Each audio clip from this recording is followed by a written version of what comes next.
अस्सलामुअलैकुम गाइस, उम्मीद और दुआ है कि आप सब लोग खैरियत से होंगे। मैं हूं मोहम्मद उमर और रियल हॉन्टेड कहानियां ऑफिशियल के एक न्यू एपिसोड में मैं आप सबका वेलकम करता हूं। गुड़िया या डॉल एक ऐसा बेजान सा खिलौना जिससे बचपन में आप भी ज़रूर खेले होंगे और आपके बच्चे आज भी उस बेजान से खिलौने से ज़रूर खेलते होंगे। और अगर वही बेजान सा खिलौना अपने आप हरकत करना शुरू कर दे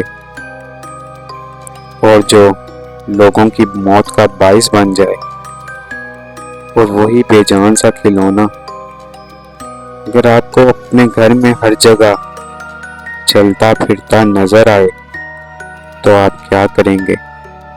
एनाबेल डॉल के बारे में तो आप लोगों ने सुना होगा और उसकी हॉरर मूवीज भी देखी होंगी। आज हम लोग एनाबेल डॉल से भी ज़्यादा खतरनाक डॉल के बारे में बात करेंगे। एक ऐसी बेजान गुड़िया के बारे में बात करेंगे जो आज भी लोगों की मौत का बायस बन रही है। लोग उसको बाकायदा माफ़ी नामे भेजते हैं, अपॉलॉजी लेटर्स भेजते हैं और उसका अपना विकिपीडिया अकाउंट है और उसका अपना सोशल मीडिया अकाउंट भी है।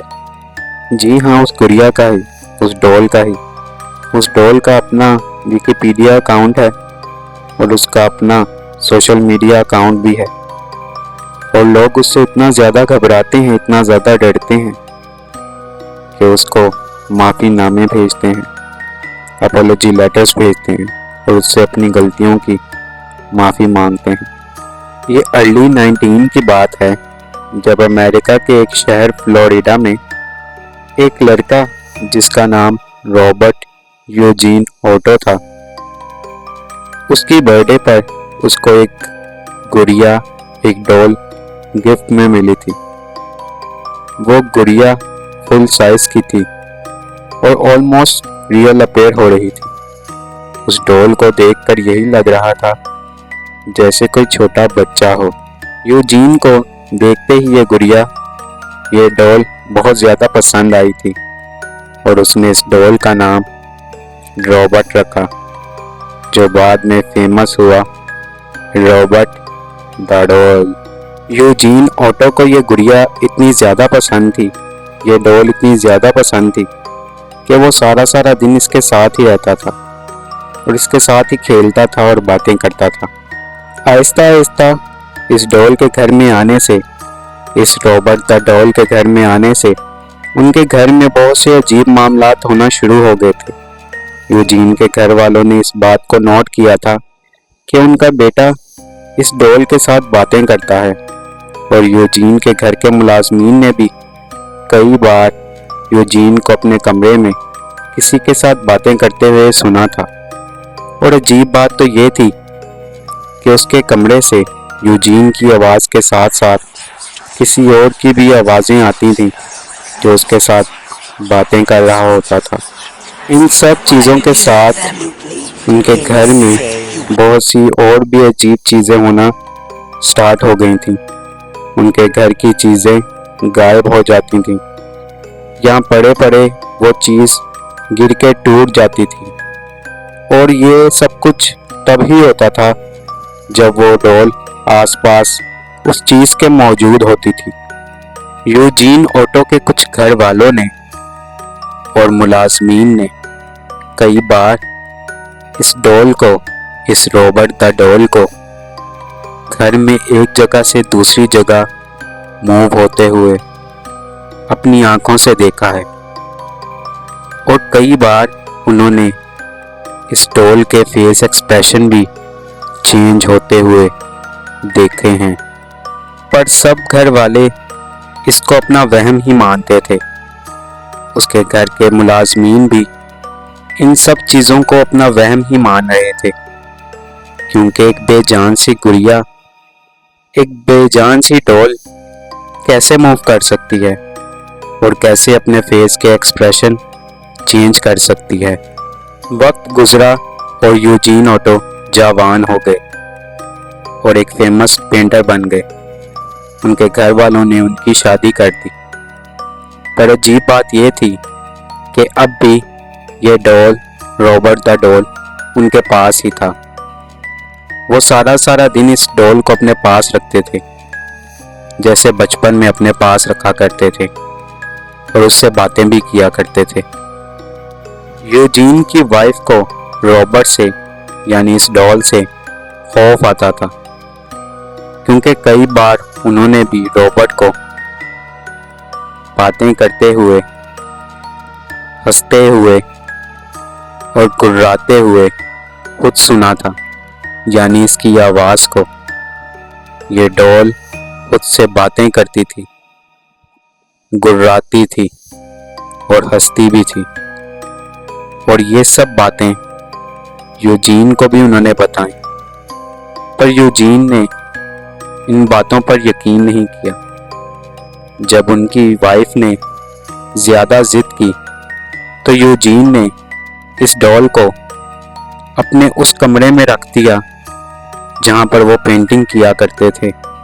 रॉबर्ट को उस रूम में रखने से, यानी कि उस डॉल को उस रूम में रखने से अब यूजीन ओटो के घर में बहुत से मामलात होना शुरू हो गए थे। यूजीन ओटो की वाइफ ने कई बार उस रूम के अंदर से किसी के हंसने की, गुर्राने की और बातें करने की आवाज़ें सुनी थी, और कई बार तो उन्होंने उस रॉबर्ट द डॉल को अपने घर में चलते फिरते हुए देखा था, एक जगह से दूसरी जगह मूव होते हुए।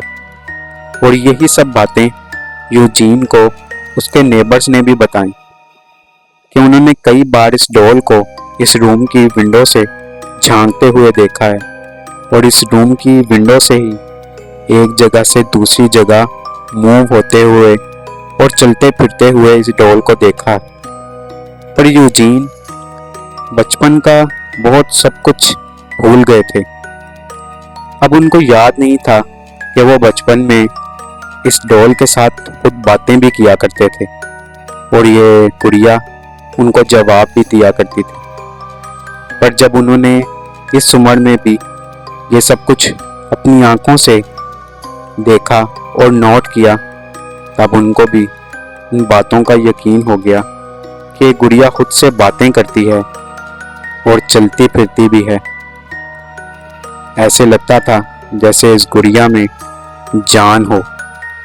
कहा जाता है कि इस डॉल में एक शैतान है, एक शैतान की रूह है, जिस वजह से ये एक जगह से दूसरी जगह मूव भी करता था और बातें भी करता था। ये रॉबर्ट द डॉल। यूजीन की मौत तक ये डॉल उनके पास ही रहा, और उनकी मौत के बाद जब उनका घर किसी और ने खरीद लिया तो उस फैमिली ने भी ये सब कुछ नोट किया जब उनको ये डॉल मिली कि ये डॉल खुद से बातें करता था, और चलते फिरते हुए उनको भी ये डॉल, रॉबर्ट द डॉल, एक जगह से दूसरी जगह मूव होते हुए और चलते फिरते हुए नजर आता था। इस फैमिली के बाद इस डॉल को ईस्ट मार्टेलो म्यूजियम को डोनेट कर दिया गया, और ये डॉल आज भी उस म्यूजियम में मौजूद है, एक शीशे के केस के अंदर। और कहा यह जाता है कि अगर कोई भी इस डॉल की इजाज़त के बगैर इसकी पिक्चर लेने की कोशिश करता है तो या तो उसकी डिवाइस, उसका कैमरा या मोबाइल ख़राब हो जाता है, या फिर उसकी मौत हो जाती है। कई खानदानों के खानदान इस डॉल की वजह से तबाह बर्बाद हो गए, और लोग आज भी इसको अपॉलोजी लेटर्स, माफ़ीनामे भेजते हैं अगर उनसे कोई भी गलती हो जाए तो। अगर आपके भी रूम में आपके पास कोई टेडी बियर या डॉल मौजूद है तो रात को सोने से पहले ये चेक जरूर कर लीजिएगा कि कहीं वो आपको देखकर घूर ना रहा हो, और ये ना हो कि रात के वक्त कोई आपके भी कमरे में हंस रहा हो, बिल्कुल रॉबर्ट द डॉल की तरह। Thank you so much guys मेरी स्टोरीज को लाइक करने के लिए। अगर आपके पास भी ऐसी कोई सच्ची कहानियाँ और वाकयात मौजूद हैं तो डिस्क्रिप्शन में दिए गए मेरे व्हाट्सएप नंबर और ईमेल पर आप भेज सकते हैं। Thank you so much. Take care. अल्लाह हाफिज़।